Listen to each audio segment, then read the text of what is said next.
Muy buenos días tengan todos y todas. Es un gusto estar con ustedes el día de hoy. Disculpen unos problemillas técnicos que me impidieron conectarme más temprano. Bien, vamos a empezar de una vez con el tema de hoy. Me pidieron que hablara de inteligencia artificial, el tema de moda, ¿verdad? Vamos a ver, ya deben estar viendo mis diapositivas. Muy bien, aplicaciones de la inteligencia artificial en la investigación inter y multidisciplinaria. Fíjense la agenda que tengo para ustedes el día de hoy. Vamos a hablar muy rápidamente de algunos problemas con la IA en la investigación y publicación científica, algunos malentendidos que surgieron desde su masificación hacia finales de 2022 y luego algunos, ahí sí, problemas que ha suscitado. Luego vamos a ver directamente algunos usos, digamos, aceptables que podemos, hacia los que nos podemos dirigir para emplear la herramienta. Para encontrar literatura especializada, para hacer más eficiente la lectura o apoyarnos con la labor de lectura del consumo de fuentes. Luego les comento un poquito sobre una forma más especializada de emplearlas, que sería configurando asistentes o bajo el entorno de OpenAI sería la configuración de GPT personalizados. Y finalmente, unas breves conclusiones. Iniciemos de una vez con aquellos problemas con la inteligencia artificial en la investigación y publicación científica. Fíjense que, como les decía, desde su masificación, empezaron a aparecer algunos preprints. No sé si están familiarizados con el término, igual lo definimos muy rápidamente. Un preprint es una versión preliminar de un documento científico, pero tiene como característica que no ha sido evaluado por pares aún. Entonces, ¿cuál es el chiste del preprint? Bueno, todo el chiste es que los investigadores publican un preprint en un servidor o repositorio de preprints para llegar a la comunidad científica sus resultados de investigación de manera anticipada, ¿eh? Porque si ya tienen experiencia publicando en revistas, saben que toma su tiempo, ¿no? Puede ser que yo envíe el día de hoy un artículo a una revista y no reciba ninguna respuesta o evaluación hasta 2, 3, 4, 5, hasta 6 meses quizás. Y ni se diga hasta que se publique, ¿verdad? Entonces los preprints son un mecanismo de hacer estos resultados de investigación disponibles de manera anticipada, pero hay que saber cuando estamos trabajando o vemos un preprint que este no ha sido revisado por pares y por lo tanto podría tener errores o fallas, ¿eh? Entonces el punto es que varios autores empezaron a publicar preprints acerca de la inteligencia artificial o de otros temas incluso, en donde ponían, por ejemplo, a ChatGPT u otros modelos de lenguaje similares como coautor. Y el tema es que eso no se puede hacer, porque si nos remontamos a lo que es la directriz de autoría más clásica, a la que nos referimos como el protocolo Vancouver, esta indica que para ser un autor se debe poder asumir la responsabilidad sobre el contenido que se está publicando, y responsabilidad puede ser académica, moral, económica, financiera, legal, incluso, sobre el contenido.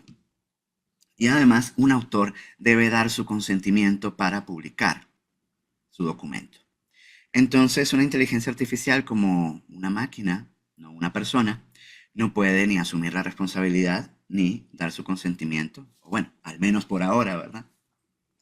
Bien. Luego, otro problema que estamos viendo es lo que algunos autores han venido a llamar los rastros o huellas de IA en artículos e incluso se han encontrado en revisiones por pares. Como si la revisión por pares es de doble ciego y es confidencial. Bueno, pero hay revistas que tienen otras modalidades, como por ejemplo la modalidad en abierto, en donde la revisión no necesariamente tiene que ser confidencial. Claro, bajo el consentimiento de los revisores se publica el texto e incluso su nombre junto a los comentarios de revisión que hizo. Entonces allí se están encontrando estos rastros, tanto en publicaciones ya publicadas, y en las revisiones por pares. ¿Cuáles son estos rastros? ¿Cómo nos damos cuenta? Bueno, podríamos decir que a los autores o revisores se les chispoteó el incluir textos que son del tipo como un modelo de lenguaje. Si usamos estas herramientas ya sabemos que eso es una respuesta común cuando le hacemos una pregunta difícil, ¿no?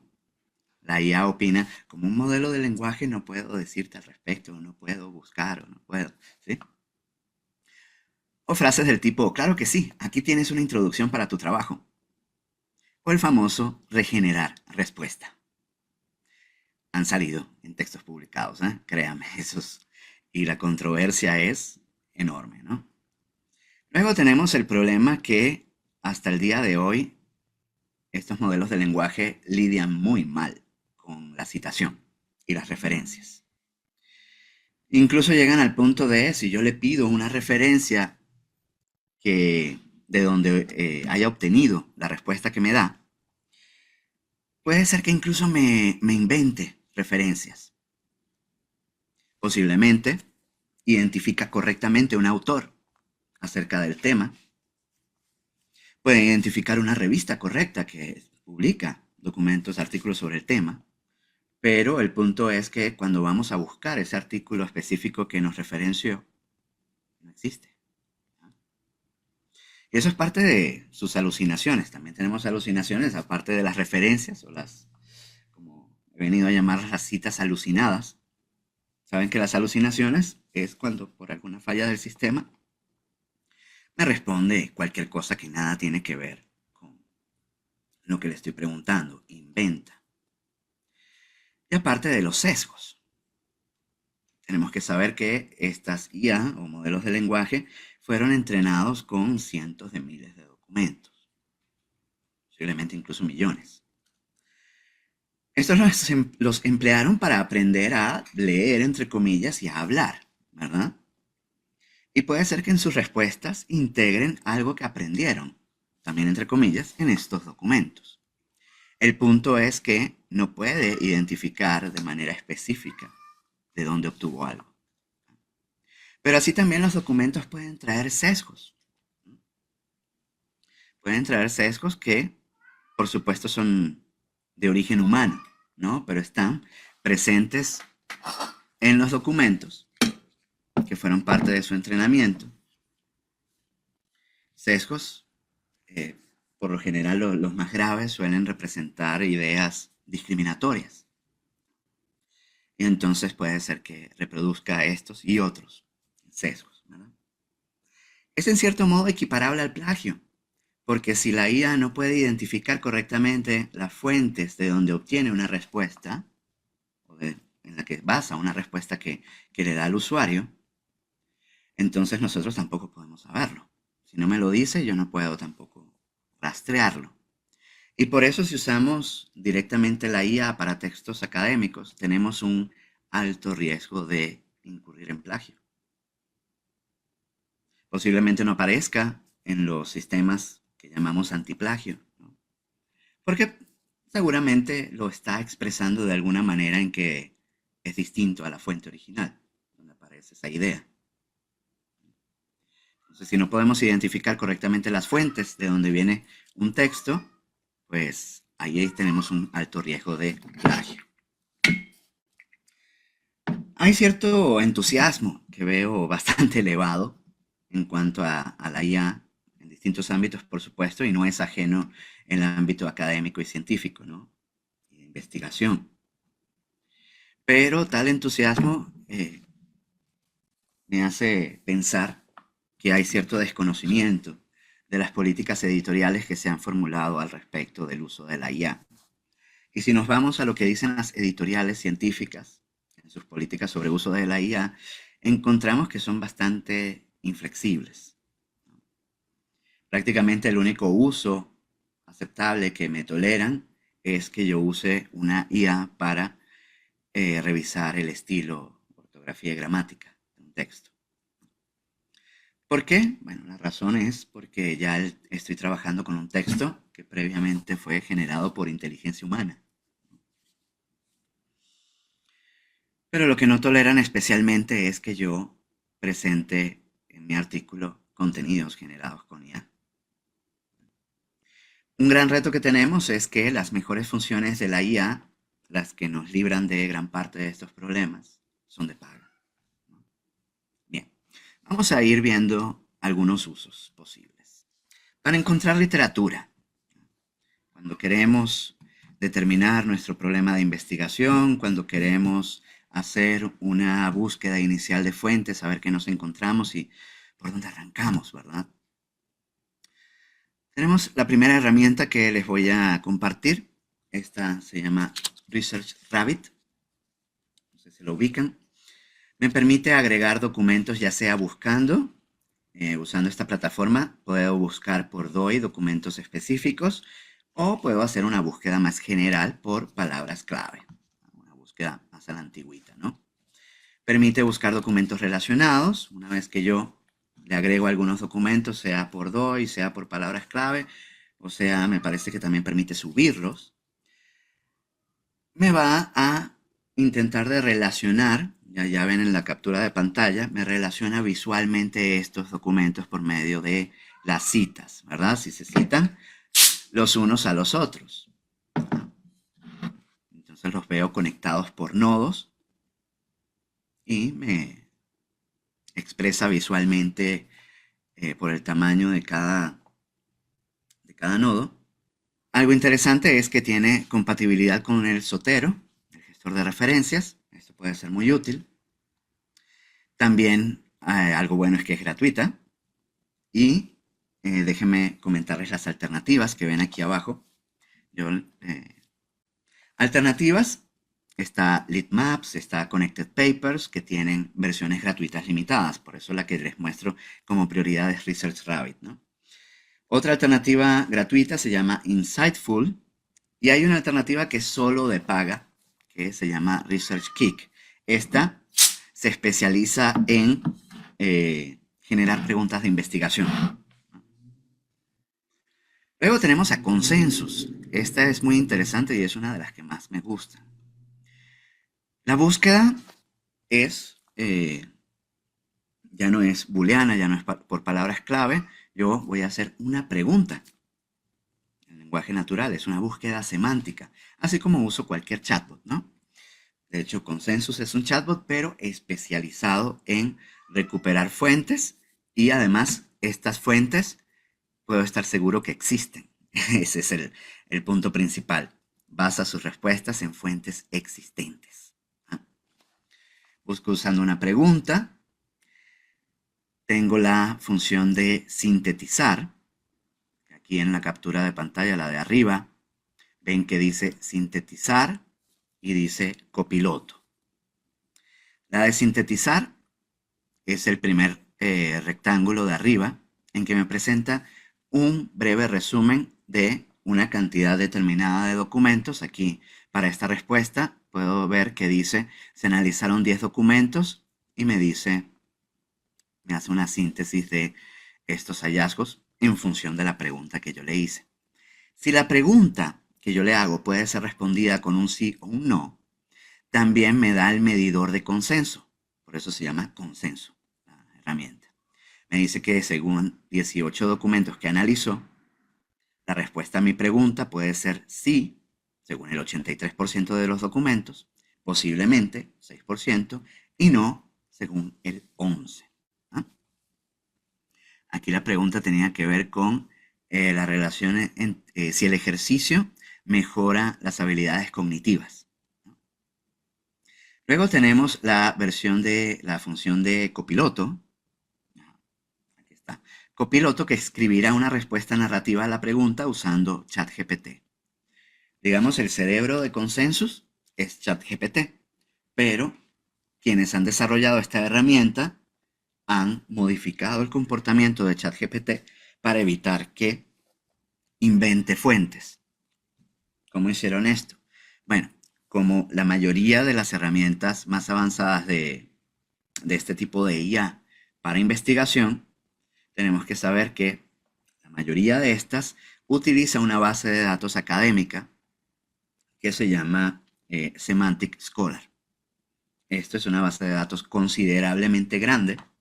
Por supuesto, es mucho más grande que un Scopus, que un Web of Science, que Dimensions.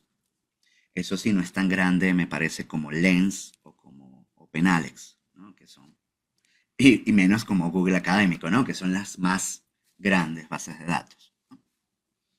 Ok, el punto es que Copiloto entonces me produce una respuesta así tipo ChatGPT. ¿Ah? Por supuesto, sería útil, podría ser muy útil para ayudarme a preparar una discusión. Ya que yo tengo resultados y voy a preparar la discusión de mi trabajo científico, sabemos que debo confrontar mis hallazgos con la literatura. Y puede ser que en el marco teórico no haya identificado del todo la literatura que pueda explicar mis resultados. Lo que podría hacer es, a la luz de mis resultados, formular preguntas acerca de ellos que, eh, cuya respuesta, por supuesto, incluya las tendencias que yo encontré, pero que pueda haber otras visiones. Entonces uso consensus para determinar si hay otras fuentes que yo no había considerado que o bien me permitan sostener lo que yo encontré o incluso que se contradiga, ¿no?, con mis resultados, que podría ser posible. También ayuda a identificar el tipo de estudio que concluye algo. Fíjense las capturas de pantalla de abajo de la diapositiva. Tengo aquí un metaanálisis. Me dice que es de una revista rigurosa y que además es altamente citado. Tiene alto volumen de citas y podemos ver la cantidad de citas incluso. Podemos ver que este estudio tiene 342 citas, el de abajo tiene 408 e incluso me presenta un breve resumen de lo que sería la respuesta a mi pregunta según ese estudio individual. Claro, lo que me limita la versión gratuita de Consensus es que va a ser limitada la cantidad de documentos que me va a ofrecer. Como les decía, la ficha de cada documento puede tener la respuesta a mi pregunta. Las funciones gratuitas son limitadas. Están alternativas. Está Cite, que lamentablemente la han cerrado más con el tiempo, desde que salió, que ofrece una prueba gratis de solo 7 días. No hay versión gratuita fuera de esto. Y hay una que se llama Evidence Hunt, que esa es muy interesante, pero está especializada para las áreas de la salud. También tenemos algunos usos de la IA para enriquecer los registros de Dimensions. No sé si lo ubican. Dimensions es un excelente sustituto si perdimos el acceso a Scopus o Web of Science en nuestras instituciones. O sea, a nosotros nos ha tocado mucho usar el Dimensions. Es una buena alternativa, aunque no tiene políticas de selección basadas en la calidad de las fuentes, como lo tendrían estas alternativas comerciales, ¿verdad? Pero al mismo tiempo esto hace que la base de datos sea un poco más grande. Fíjense que acá les traigo lo que sería la ficha de un resultado. Me identifica que la publicación es un artículo, el título, la revista, los otros datos bibliográficos, su DOI, autores, y este cuadrito en gris son contenidos generados por IA a partir de ese documento. Tenemos primeramente el TLDR, para quienes no identifican la expresión, en inglés es el too long didn't read, es decir, demasiado largo no leí. Se trata de un resumen lo más corto posible. Entonces, fíjense que dice, este estudio exploratorio ha revisado 747 documentos doctorales para evaluar, tal, tal, tal. Luego tengo cuáles serían, y creo que, aquí están. Aquí se los pongo por separado. Tengo los key highlights, que serían los elementos clave destacados del artículo, en que me presenta afirmaciones que describen lo más importante del artículo. Y posteriormente tengo las palabras clave principales.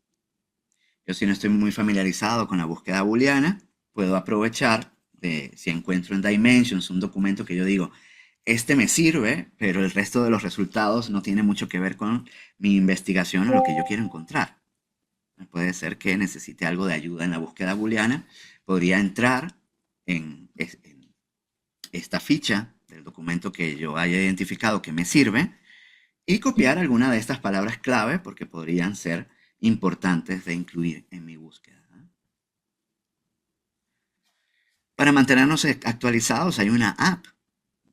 Si les gusta más por celular y luego en esta aplicación puedo definir cuáles son mis intereses. Está disponible para Android y para iOS, Rediscovery. Puedo crear actualizaciones de contenido sobre mis temas de interés. Según mis temas, fíjense acá, me ofrece los principales 100 documentos, documentos en acceso abierto, las revistas, los documentos que tienen acceso cerrado pero están disponibles gratis, e incluso tiene una función en beta que es el escuchar los documentos, que me los lea. ¿Ah? ¿Qué tal? Bueno, vamos a pasar a otro propósito, el hacer más eficiente la lectura. Estas serán herramientas para encontrar ideas más importantes a citar, para contrastar los resultados, para ver temas comunes, hechos y identificar fragmentos alrededor de temas o de categorías de análisis que yo pueda crear arbitrariamente. Tenemos uno que se llama SciSpace, creo que este es el que más me gusta de su tipo, en que puedo hacer una pregunta y me responde con un texto narrativo citando publicaciones. En este sentido es parecido al consensus. Puedo también analizar varios documentos rápidamente. Puedo yo subirle los documentos a la herramienta o puedo buscarlos. Y este análisis que puedo hacer puede ser en función de las partes del documento. Puedo pedirle que me vaya identificando lo más importante de la metodología o bien de los resultados, de la discusión, de la conclusión, de lo que fuera. Puedo usar categorías de análisis preestablecidas, que las tenemos aquí, por ejemplo, que haga un resumen, que me muestre las contribuciones o las implicaciones prácticas de esa investigación, extraídas del documento, por supuesto. O yo puedo crear una palabra clave para que la IA busque dentro del documento y me resuma lo más importante que dice acerca de esa palabra clave. Esa sería una categoría de análisis agregada, ¿no? Que yo puedo agregar acá. Dice crear una columna. Fíjense cómo se lee esta interfaz, ¿no? Aquí más abajito de esta sería este otro cuadro. Tengo 10 documentos puestos acá. Me identifica el documento. Y a la derecha tengo la columna activa en que estoy trabajando con las limitaciones de estos estudios. Pero en el de arriba está trabajando con insights, que serían resultados generales que se puedan obtener de ese documento. O yo puedo ir agregando columnas, incluso como les decía, con una categoría de análisis que me interese a mí, específica, temática, ¿no? Por ejemplo, podría decirle el rol de los docentes. Entonces va a ubicar si el documento habla del rol de los docentes en ese documento y me resume qué es lo más importante. Ya luego yo defino si vale la pena ya revisar el documento completo. Defino si vale la pena ya revisar el documento completo y citarlo apropiadamente. Puedo importar documentos, como les decía. Ofrece funciones gratuitas limitadas. Y alternativas similares incluyen a Scholarcy, Lateral, Elicit, que tienen funciones gratuitas limitadas también. Luego tenemos los que se conocen como los chatbots generales especializados. Así se definen ellos mismos, ¿no? Que son aquellos que me permiten trabajar con documentos que yo seleccione. Fíjense acá yo puedo hacer carpetas de documentos, puedo subir documentos y trabajar con varios documentos a la vez o con un documento individual y hacerle preguntas, digamos, al documento usando la tecnología de ChatGPT para el caso de ChatDoc, ¿no? Eso sí, la cuenta gratuita me limita a cuál modelo de ChatGPT yo puedo usar, ¿no? A cuál versión. La cuenta de paga me suele dar una versión más avanzada.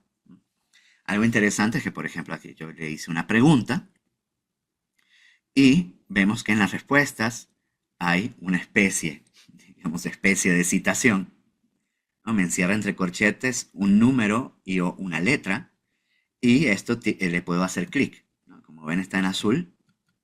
Entonces cada uno de estos es una liga y si le hago clic me llevaría a la sección del documento donde habla de esto que sintetizó acá. Como ven, cada punto identifica dónde está. Entonces, de esta manera yo puedo identificar ideas más rápidamente, irme directamente a donde está presente esa idea en el documento y yo ahí defino si lo copio y pego para hacer una cita, ¿no? Puede agilizar un poquito la velocidad de la lectura y citación, ¿verdad? También puedo escribir un resumen con estos. Ya les dije que analizan documentos en función de una pregunta. Puedo también escribir instrucciones más avanzadas. Si ven aquí la captura dice, escribe una pregunta o escribe una barra diagonal para seleccionar un prompt. Yo puedo crear un prompt más avanzado en que se haya una serie de instrucciones, una serie de pasos que debe hacer la IA para antes de darme una respuesta. Suelen señalar de dónde extraen sus respuestas, como muestra este. El que más me gusta es este, el ChatDoc. Pero hay otras opciones. Está Kodi y ChatPDF, junto a este que se llama ChatDoc. Tienen funciones gratuitas limitadas. Limitado a la cantidad de documentos que yo le puedo subir y la versión del modelo de lenguaje que yo puedo usar para mis preguntas. Bueno, ¿y qué pasa con la escritura? Díganos sobre la escritura, ¿cómo hacemos para que me escriba un artículo? Bueno, eso es complicado. La IA no la debería emplear para que me escriba el artículo. Por más que vean en Facebook promociones de herramientas que prometen sistemas que le escriben un artículo indetectable, ¿no? Porque también podríamos hablar de la detección de la IA en textos académicos. Pero para estos propósitos no las deberíamos usar por distintas razones, ¿no? Una, porque podría ser un documento lleno de alucinaciones, tener fuentes falsas, no tener la exhaustividad necesaria en un documento académico, sobre todo en la parte de análisis, ¿no? Y hay otra serie de razones. No debería usar ChatGPT u otros para escribir, o al menos no copiar y pegar lo que me escupa la inteligencia artificial sin transformar el texto, sin agregarle inteligencia humana. Como, como siempre, se recomienda cuando investigo y tengo que escribir, bien sea una tesis o un artículo, lo mejor es empezar pronto a escribir, no esperar a leer todo. Mejor empezar a leer poco a poco y leo, cito, integro, organizo, reorganizo. Una función muy interesante que yo he encontrado es la de el dictarle a Word y vemos que Word, si usan la versión 365 de Office, la función de dictado es fantástica.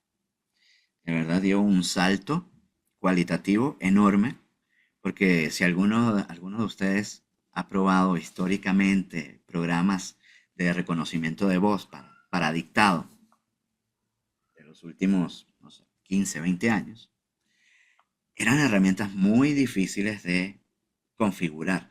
Incluso había que entrenarlas con la propia voz para que finalmente me la reconociera.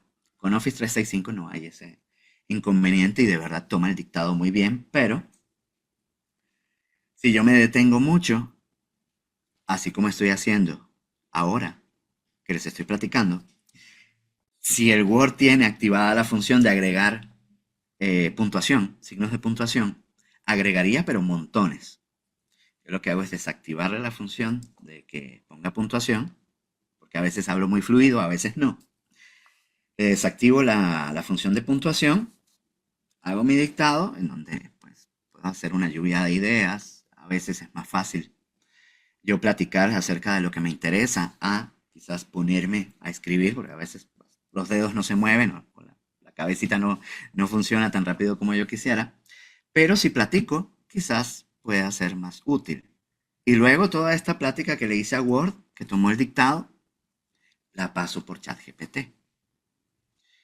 Por ejemplo, un prompt muy simple sería elimina palabras y frases redundantes de este fragmento y edítalo para que sea un texto científico coherente. Para mejorar la redacción en inglés, lamentablemente solo están disponibles en inglés, se llaman PaperPal o Grammarly. De verdad están muy buenos. Estos sistemas ojalá estén pronto disponibles en español. Creo que no terminé la idea anterior.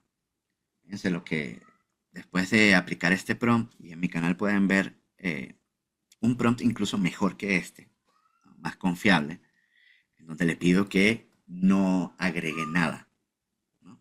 No agregue ninguna idea que no esté en el dictado original. Solamente que le agregue signos de puntuación, divida por párrafos. Incluso les presento en ese video dos prompts. Uno para que solo le haga un cambio estético y otro para que me cree incluso secciones. Agregue títulos, clasifique, ¿no? Pero que no modifique ninguna de las ideas que yo le presenté, ni tampoco altere la redacción. Bueno, ya para ir cerrando con las herramientas, tenemos asistentes o GPT personalizados, que sería como generar una versión más chica de GPT que usaría para propósitos específicos. Así yo estoy haciendo de esta tecnología un asistente de investigación. Podemos encontrar gratis para hacer pruebas, aunque está muy limitado a la cantidad de instrucciones que le puedo dar y a la cantidad de texto que puede analizar. Puedo usar el entorno de prueba de OpenAI, o bien ya con la versión de paga de ChatGPT puedo configurar un asistente sin estas limitaciones. Puedo trabajar con más parámetros, establecer una base de conocimiento. Fíjense, quizás el término este es un poco raro, ¿no? De base de conocimiento. Podemos decir que todos los documentos que estos modelos de lenguaje usaron para entrenarse, para aprender a leer y escribir, son su base de conocimiento. No es necesariamente una base de datos porque está a nivel textos completos. Pero cuando yo configuro un asistente, yo puedo decirle, bueno, al crear una base de conocimiento, yo le estoy diciendo básicamente, ignora toda tu biblioteca con la que aprendiste a leer y solamente utiliza esta biblioteca, ¿no? Que pueden ser otros documentos, pueden ser instrucciones detalladas, pueden ser incluso datos cuantitativos y cualitativos. Esa sería la base de conocimiento. Voy a mostrar muy rápidamente la interfase para crear los asistentes. ¿Y por qué desarrollar un asistente y no preguntarle directamente a ChatGPT con la versión gratuita, ¿no? Para ahorrarnos los $20? Bueno, por aquello que les decía de la base de conocimiento. Un asistente me va a permitir parametrizar el comportamiento de ChatGPT y limitar seriamente la base de conocimiento de este. Y esto me va a permitir evitar en gran medida las alucinaciones. Y también que use documentos que yo no conozca y por lo tanto no se puedan citar. También me evitaría ese potencial de plagio. Yo le puedo incluso decir al asistente que no es válido que se conecte a Internet para encontrar respuestas o para enriquecer sus respuestas, que esa es otra cosa que hace actualmente. Acuérdense que inicialmente se criticaba mucho que ChatGPT, su base de conocimiento llegaba hasta 2021. Bueno, ahora ya no tiene el límite e incluso se puede conectar a Internet. Yo a un asistente le puedo deshabilitar la conexión. Aquí tenemos qué es lo que hay que completar. Lo vamos a ver más de cerca. El nombre, por supuesto, del asistente, una breve descripción. Estas dos son más para mí que para otra cosa. Las instrucciones ya aquí se van a definir. Aquí hay que tener en cuenta el límite. Y me parece que aquí no tengo el límite. Déjeme ver si más adelante. Sí, el límite de las instrucciones son 8000 caracteres. Dependiendo de lo avanzado que deba ser mi asistente, puede ser que esa cantidad de caracteres baste y sobre, o puede ser que me haga falta. Por ejemplo, con un colega hemos ido desarrollando asistentes para revistas, solo como ejercicio intelectual, porque hay sus consideraciones éticas y de confidencialidad por las cuales no se debería usar en una revista. Pero es un ejercicio intelectual que puede servir para cuando podamos eliminar esas complicaciones.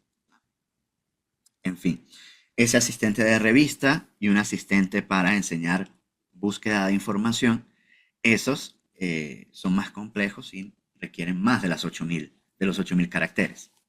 Entonces lo que tienen esos asistentes en particular en las instrucciones es la descripción general de las actividades que debe hacer, y dentro de esas instrucciones tiene referencias a documentos en la base de conocimiento que les da instrucciones más específicas por cada tipo de actividad.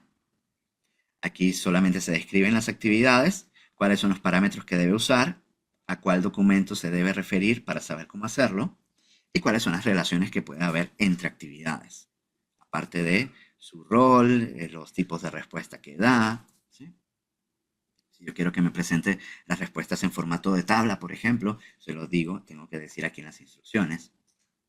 Aquí, si yo voy a compartir el asistente, puedo agregar esto de los puntos de partida de conversaciones, en que podría enlistar las actividades que hace, para que otros sepan, al abrir este asistente, qué cosas le pueden preguntar. Esto de puntos de partida para iniciar conversaciones se vería como esto cuando yo abro por defecto ChatGPT, en que me hace sugerencias de qué cosas le podría preguntar. Eso es lo que yo estaría modificando. Okay. La base de conocimiento, que ya la mencionamos varias veces, le voy a subir literalmente documentos con instrucciones más detalladas, o puede ser incluso con datos cuantitativos, cualitativos.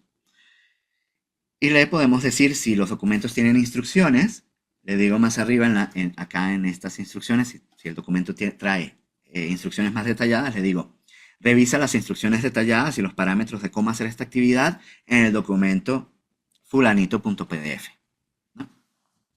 Y ya lo identifica, fulanito.pdf debe estar acá en su base de conocimiento.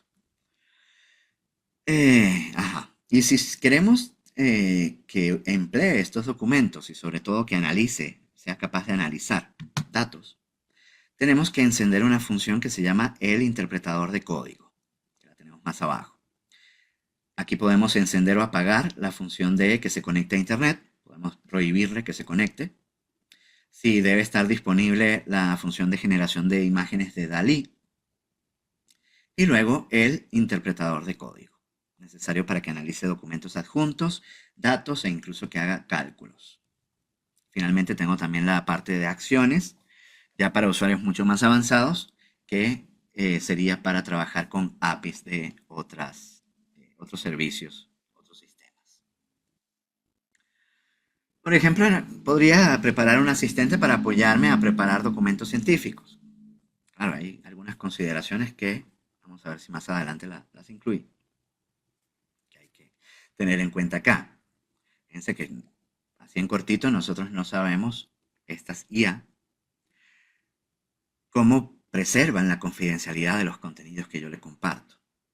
Entonces, si yo les comparto un borrador de un documento mío, pues es un documento confidencial. No sabemos si la IA sencillamente lo desecha después de que trabajemos con él, o si lo guarda, o si lo usa también para su propio entrenamiento, ¿no? En fin, podría solicitarle recomendaciones de revistas donde publicar. Lo malo es que por aquello de los sesgos, me recomendaría revistas usualmente de editoriales comerciales, con alto factor de impacto, indizadas en los índices principales, ¿no? Ahí hay un buen ejemplo del sesgo. Puedo usarlo para confirmar la pertinencia temática de mi documento a una revista específica. Aquí tengo la descripción de los objetivos y alcances temáticos de revistas que me interesan y se los subo a la base de conocimiento. Le digo, dime de estas revistas cuál sería la más pertinente para enviar mi documento. Como ya les decía, revisar ortografía y redacción para mejorar resúmenes, títulos, sobre todo palabras clave, que a veces no se nos ocurren. Comprobar el estilo de referencias, aunque esto es bastante complicado porque tendría principalmente que enseñarle cómo hacer correctamente una referencia. Comprobar el cumplimiento de las normas de la revista y preevaluar manuscritos con IA antes de enviarlos. Este sería un asistente para preparar un documento científico. Este asistente debe apoyarme en la revisión de manuscritos sobre mis temáticas de investigación, considerando parámetros de envío y evaluación. Entonces aquí en las instrucciones, para que vean el tipo de instrucciones, cómo se redactan, serás un asistente de investigación experto en el área tal, con una experiencia de 10 años en la publicación de artículos científicos en revistas arbitradas.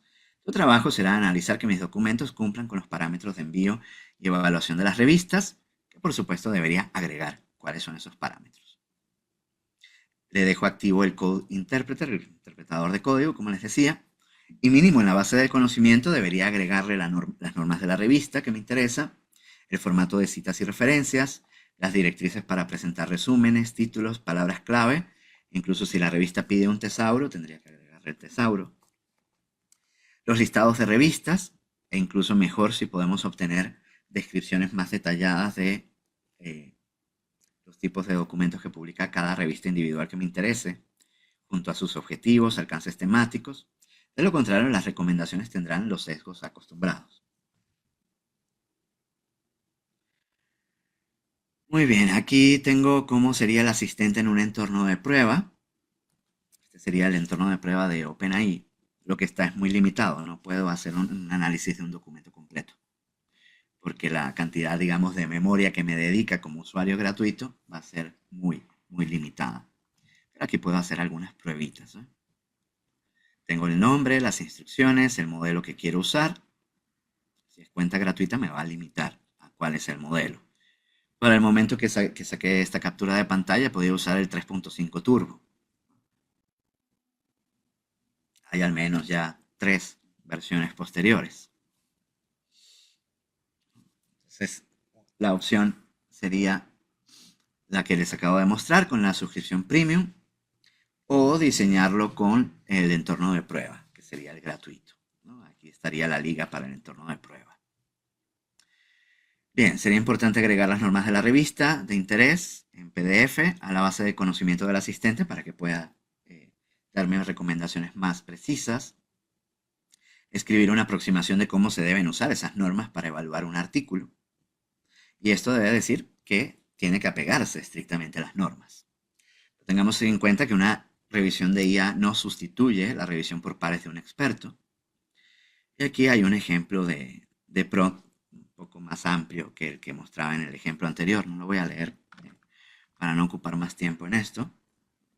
Y vamos a pasar al siguiente subtema. También para la divulgación científica podría emplear la IA.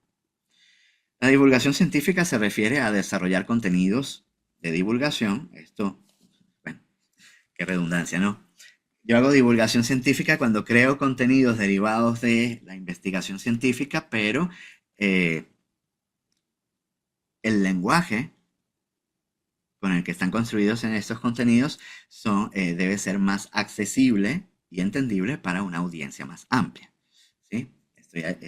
Quisiera con la divulgación científica allegar resultados de investigación a la sociedad en general y que sin una formación científica o no necesariamente a mi mismo nivel, otra persona pueda entender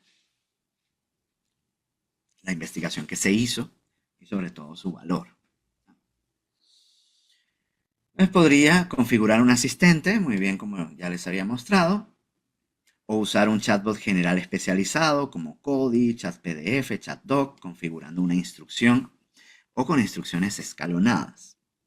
La opción 3 sería un servicio especializado en esto que se llama SciSpace, que permite subir mis publicaciones y convertirlas en resúmenes o presentaciones y trabajar en función de lo que me ayude a desprender la IA, en que a la IA yo le podría decir, analiza este documento y resúmelo de forma tal que lo entienda un niño de 5 años, por ejemplo. Eso sería una instrucción más específica que le daría la IA. Tipos de contenidos a producir, textos para notas en medios, redes sociales, para promover las publicaciones, mis propias actividades científicas, guiones para videos o podcasts, que podría diferenciarlos por tipo de público, para niños de tales edades, para jóvenes, adultos sin formación universitaria, entre otros públicos, o por tipo de contenidos a destacar. Podría centrarme en los principales aportes de mi investigación, por el valor de esta investigación, por su valor para la sociedad en específico o para algún sector de la sociedad particular. O podría hacer un contenido mixto, ¿no? Mezclando algunos criterios.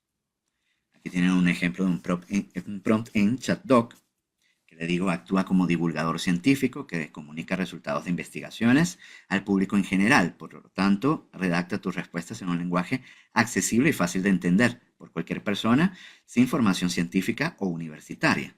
Y aquí le digo, céntrate en estas tres cosas. Y aquí fíjense, nomás visualmente, en la diferencia de resultados que nos ofrece una distinta versión del modelo de lenguaje. Aquí tenemos una respuesta de GPT-3, ¿no? Que sería la gran versión anterior a la 4 que estamos usando actualmente. Fíjense, esta nomás visualmente, y luego la respuesta del 4O, ¿no? Que es la versión más avanzada del 4. Fíjense que ya está dividido en secciones, y me repite cuál es la pregunta que yo le hice, y ya no solo me está dando bullets, sino es capaz de formular un texto también coherente, más narrativo, ¿no? Yo también se le puedo especificar esto, el tipo de respuesta que quiero en mi instrucción.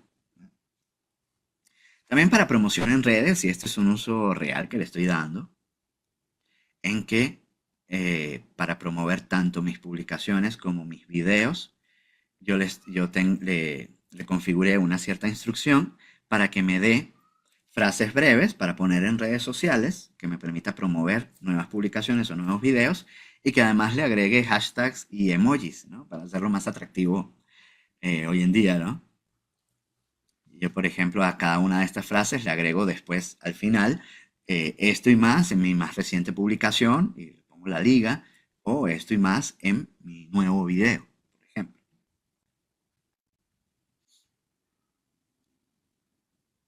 Es aquí, el anterior era para un video, este es para una publicación. Le subo ya la versión final de mi artículo y le digo, dame 15 frases. Aquí están las frases que luego las pongo en el Twitter, ¿no? O en X. También alguna de estas la pongo en Facebook, la que me guste más. Aquí en mi Facebook, la promoción de una ponencia grabada. Aquí la promoción de una publicación. Bueno, vamos ya cerrando con las conclusiones. La IA, en cierto modo, es una tecnología que democratiza un poco estos usos tan avanzados, ¿no? de la tecnología, ya que no requiero de saber de código informático para usarlas. Es lo que podríamos llamar programación sin código. Pero a la vez sigue ampliando ciertas brechas, algunas digitales. Quien tiene acceso a los dispositivos capaces de... me estoy desconcentrando por los dibujitos que me están haciendo en la diapositiva.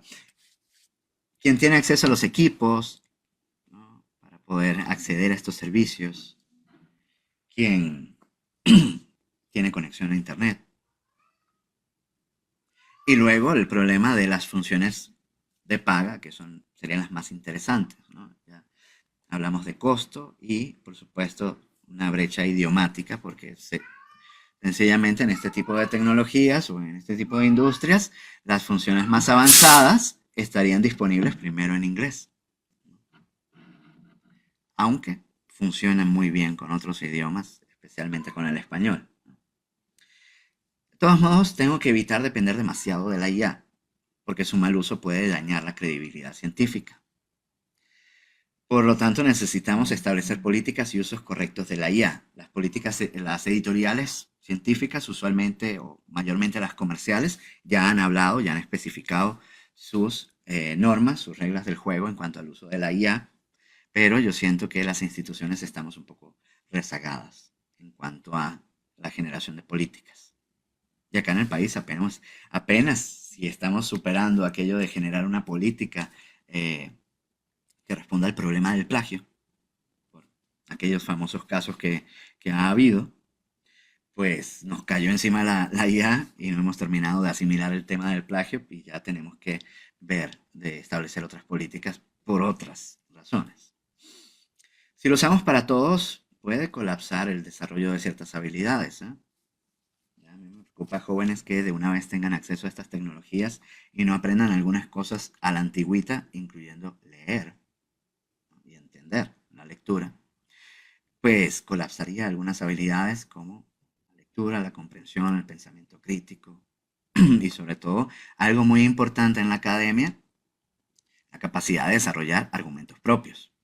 Cuidado con las IA que sean más generosas, como por ejemplo la Jenny, y ni se diga en la que se llama Aitor, ¿no? Que es una que te promete hacer tu artículo de manera tal que sea indetectable el uso de IA. Por supuesto, tienden al mal uso. No sabemos qué tan exhaustivas son las herramientas en su análisis. Yo diría que muy poco, o también depende. Pero el tener certidumbre sobre la exhaustividad de un análisis es algo vital en la ciencia, ¿verdad? Para usar bien las herramientas sigue siendo importante saber acerca de investigación, publicaciones, métodos, sobre ética de la investigación. Tengo que saber lo que estoy haciendo para emplearlas de mejor manera. Les dejo con esta reflexión. ¿Podemos coexistir con estos sistemas y mantener los aportes de la inteligencia humana? Les agradezco mucho, por supuesto, la invitación y su amable atención. Si les gustó esta presentación, desarrollo contenidos acerca de información, investigación y publicación científica, contenidos audiovisuales en mi canal de YouTube. Si no me conocen, pueden visitarme allá en YouTube. Pueden buscar el nombre de mi canal, Juantífico, en el buscador de YouTube, o pueden acceder directamente a youtube.com/Juantífico. Se trata de videos de información, investigación y publicación científica con un toque de tecnología, humor y cultura pop. No se olviden, es Juan, es científico, es Juantífico. También estoy en otras redes y, bueno, si quieren dejar propina, visiten el canal y regálenme su suscripción. Quedo atento para preguntas o comentarios. Gracias. Pues muchas gracias por la presentación. Me parece que son temas sumamente relevantes hoy en día y sobre todo para aquellas y aquellos que están en formación, porque efectivamente ante la insistencia o la presión de tener publicaciones, no solo de hacer una tesis doctoral, pues se oye muy atractivo toda esta publicidad que nos llega de la IA, ¿no? Entonces, también comprender que no todo es malo, sino que tiene puntos como lo hemos visto en esta presentación, puntos buenos, puntos malos, y sobre todo que tenemos que tener una responsabilidad ética, pero que también en el caso, a menos que nosotras que estamos como coordinadas, la doctora Alejandra y yo servidora, hay una preocupación importante que tiene que ver con uno de los temas al último expuestos sobre si existe algún daño o algún deterioro en el proceso cognitivo y de pensamiento crítico y de habilidad para generar ideas propias, ¿no? Entonces, es un riesgo que también decimos, bueno, se oye muy bien que nos ayuden a hacer un resumen, que nos ayuden a hacer esto, pero si a la vez eso no es una habilidad que tendríamos que estar desarrollando por nosotras mismas, por nosotros mismos, ¿para qué? Para que en el futuro, pues, el trabajo vaya siendo más, pues, vaya siendo de mayor calidad, ¿no? En fin, son mis reflexiones, ¿verdad? Entonces ahora abrimos el espacio para preguntas por aquí. La primera, y que sí se tocó, que sí lo tocaste, doctor, tiene que ver con si estas herramientas solamente funcionan en inglés. Por ahí comentaste algo, pero yo no sé si nos pudieras, hacer alguna apreciación un poco más amplia sobre si, por ejemplo, se puede utilizar, sobre todo en aquellas aplicaciones en donde uno le pone o le da, o sube los documentos, ¿no? Porque no todo es que lo haga por sí solito, sino que nosotros le proporcionamos de aquí, de esta base, de estos documentos, analiza tales preguntas. Entonces, si las preguntas pueden ser en español y si tiene todavía fallas, pues entonces la recomendación sigue siendo usarlas en inglés. Entonces sería esa la primera pregunta. Sí, claro, hay que probar el servicio individual del que se trate. Por lo general, si muchos de estos, el motor de ellos es ChatGPT, quién sabe hablar en español, y podría eh, emplearlo. Por ejemplo, Consensus hace no mucho agregó varios idiomas, incluyendo el español, a la interfaz. Por supuesto, habría que hacer pruebas para ver qué tan bien funciona versus cuando yo le hago preguntas búsquedas en inglés, ¿no? Los otros que les mostré que podían subir los documentos, considero que debería funcionar bien subiendo documentos en español también, por lo mismo de que uso un modelo de lenguaje que es multilingüe, ¿no? Pero habría que probar individualmente cada sistema que me interese a ver qué tan bien funciona en español versus en inglés.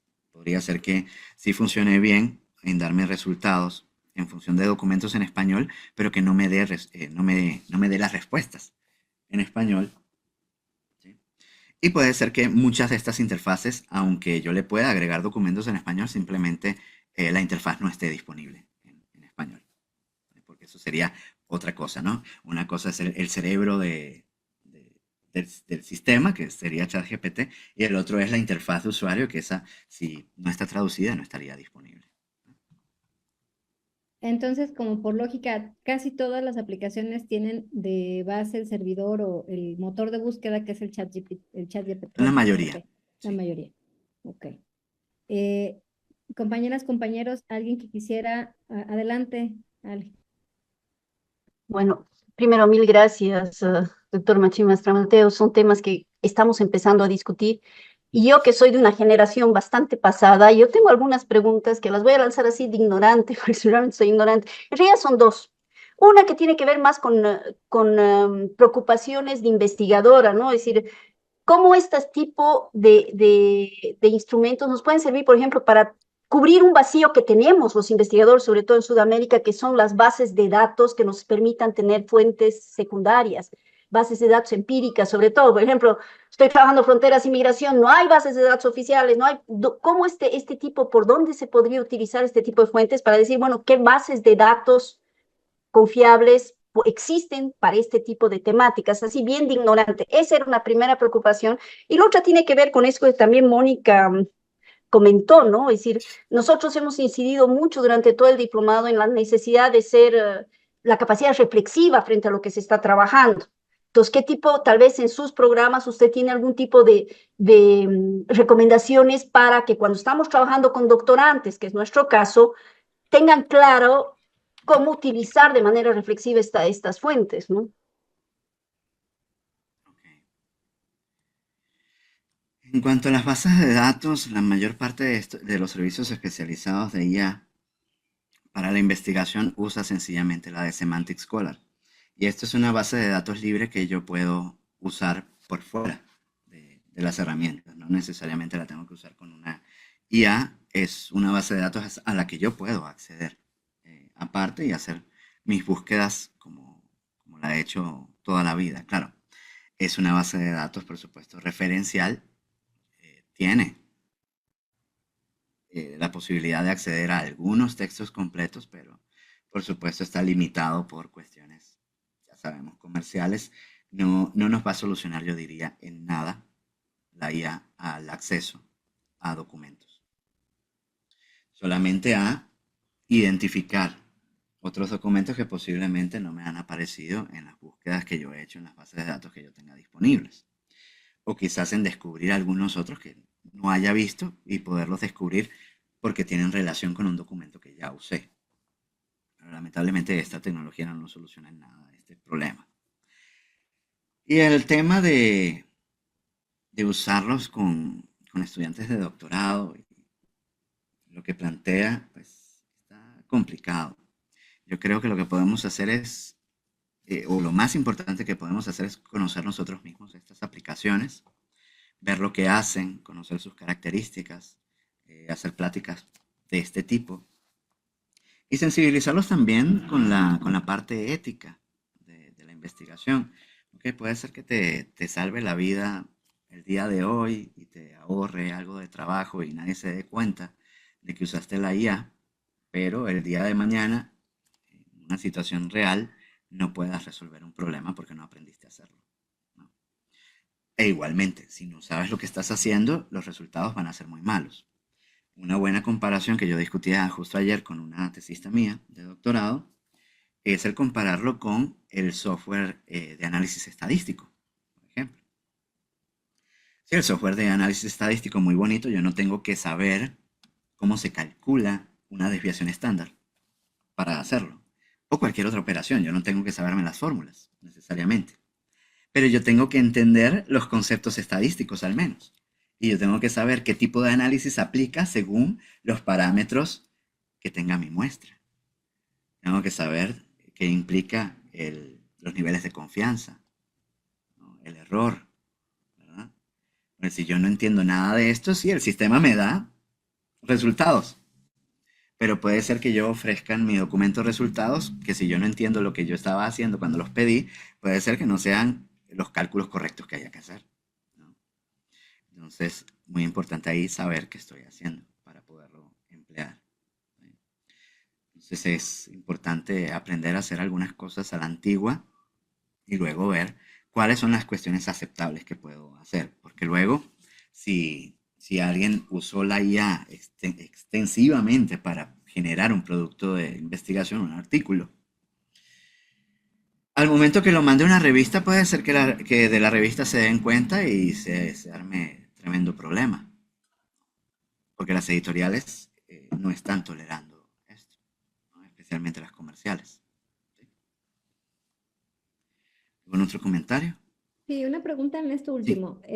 Las editoriales no están, o sea, por ejemplo, si se utilizan algún artículo, alguna función específica, por ejemplo, para hacer la búsqueda de documentos o para sistematizar la información, eso se pone en el artículo, digamos, y después se envía a la revista y la revista puede decir, no, nosotros no toleramos ningún tipo de uso de IA o existen algunas, digamos, eh, flexibilidad en ciertos usos para la publicación de artículos.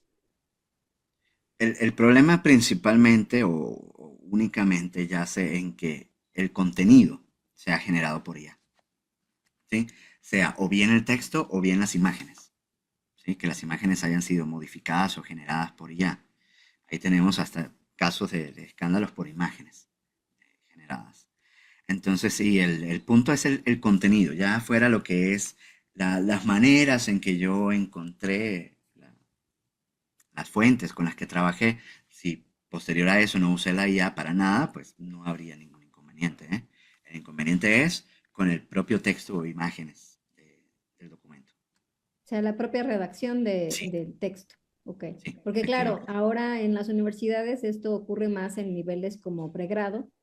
Se deja un ensayo y la mayoría entrega porque lo generó la IA, ¿no? Entonces Ujú. ahí sí, eso es completamente, pues sí, en nivel doctorado, pues menos, ¿no? Pero digamos que está ahí a la mano y es uno de los Sí, riesgos con el que estamos conviviendo, porque finalmente también a mucha planta docente no existen todas las capacidades para decir, bueno, aquí está la manera en cómo detectas si el texto fue o no generado por IA, e inclusive la cuestión del plagio, ¿no?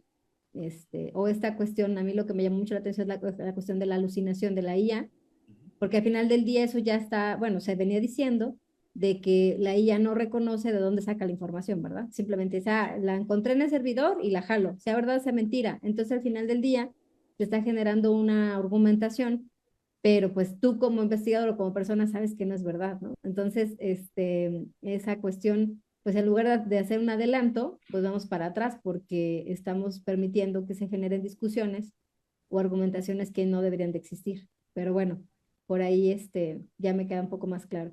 ¿Alguien más, compañeras, compañeros, que quisiera hacer una pregunta, una duda? Si no, Sí, por favor, adelante, por favor. en este caso, por ejemplo, si en algún momento uno utilizaría la IA, ¿cómo tendríamos que ponerlo dentro de una referencia bibliográfica? ¿O no correspondería ponerlo? ¿O al final cómo se haría este caso? ¿Cuál sería el uso específico? En el caso, por ejemplo, de que se estuviese haciendo, como decía, ¿no? Alguna imagen, algún gráfico, algún texto, por ejemplo. Por ahí vi incluso los correos de Cielo México el día de ayer precisamente compartieron un artículo que anda por allí acerca que habla de la problemática que no hay todavía un acuerdo en cómo se reporta. Les voy a compartir el original aquí en el chat. Permítanme acá, justo lo tengo a la mano. Ahí, chequen ahí la liga, es un documento en dos partes. Pero, por ejemplo, si estamos trabajando en APA, hay que buscar en el blog de APA, ya hay una respuesta de ellos de cómo se debe citar. ¿Va? Ahí no me la sé de memoria, pero por supuesto en la cita va a estar la mención de ChatGPT o cuál es el modelo de lenguaje y su versión aparte de la fecha de generación. ¿Ah? Pero ahí lo pueden ver también en el blog de APA. Vamos a poner blog. Si están usando APA, blog APA, Sí, ahí, a ver. ¿Cómo se cita ChatGPT? Aquí está la publicación en el blog de APA, se las pongo acá también. Eso lo revisé en su momento también hace algunos meses. Ahí está la forma. Pero bueno, también dependerá si usamos otro estilo, puede ser que ya los responsables de ese estilo también se hayan pronunciado al respecto. Ahí chequen la bibliografía que les mandé.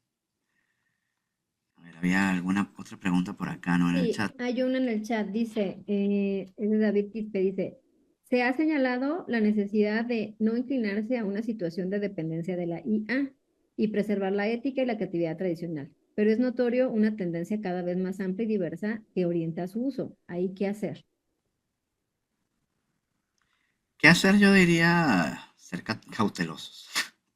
Ser cautelosos de regirse por estos parámetros de ética e integridad, porque hay algunos que entusiasman mucho y hay mucho entusiasmo al respecto, pero como yo les decía, la usan indiscriminadamente, envían un artículo que se usó ya para generar contenido a una revista y ahí les va a tocar la dosis de realidad de que la revista le diga no se tolera por uso de IA.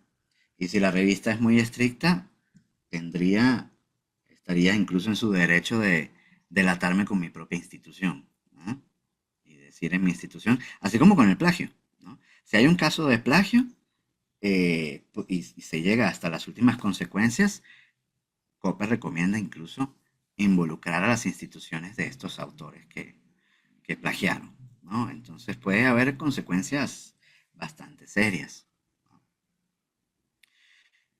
Eh, sí.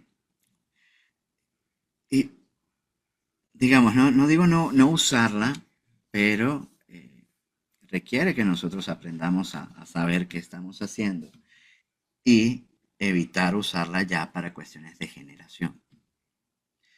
Sí, ok, para tener una idea de una primera síntesis o para ayudarme a identificar dónde están las fuentes, todo lo que vimos en esta plática, ¿no? Pero ya cuando se trata de la generación, ya estamos ahí en la zona peligrosa, ¿no? Porque tiene muchos problemas esa generación. De acuerdo. Compañeras, compañeros, ¿algún otro comentario? Si no, pues les agradecemos también su presencia, le agradecemos mucho al doctor Juan Machín Maestro Mateo. Me parece que estamos en la discusión, estamos todavía aprendiendo y la o el que quiera adentrarse a alguna de las aplicaciones que hoy día de hoy nos compartió, me parece que la recomendación queda, hay que hacerlo con precaución, hay que hacerlo con responsabilidad ética y conocer un poco las implicaciones del el uso, ¿no? De esta IA y también pues seguir más bien trabajando en lo que es el clásico, que es enseñarnos, adentrarnos más a los métodos de investigación, corroborar y formarnos más en lo que es lo que hemos revisado que son herramientas, instrumentos para la formación, para llevar a cabo nuestra investigación y finalmente utilizar las herramientas que existen, ya sean estadísticas o que sean también de búsqueda de información y de sistematización de la misma, con la cuidado y sobre todo tenerlo en cuenta que la metodología siempre se tiene que mencionar la manera en que se hizo, porque es lo que nos va a dar consistencia en nuestra investigación y la robustez, y va a haber un manejo de algo que también comentó el doctor, que tiene que ver con el manejo de sesgos, en un poco la credibilidad de seguir, que si se hace de la misma manera debe de haber al menos resultados similares, que alguien más lo puede replicar, y sobre todo que pues que nuestro trabajo es consistente y coherente con las preguntas e hipótesis que nos hemos planteado. Entonces, pues muchísimas gracias, doctor.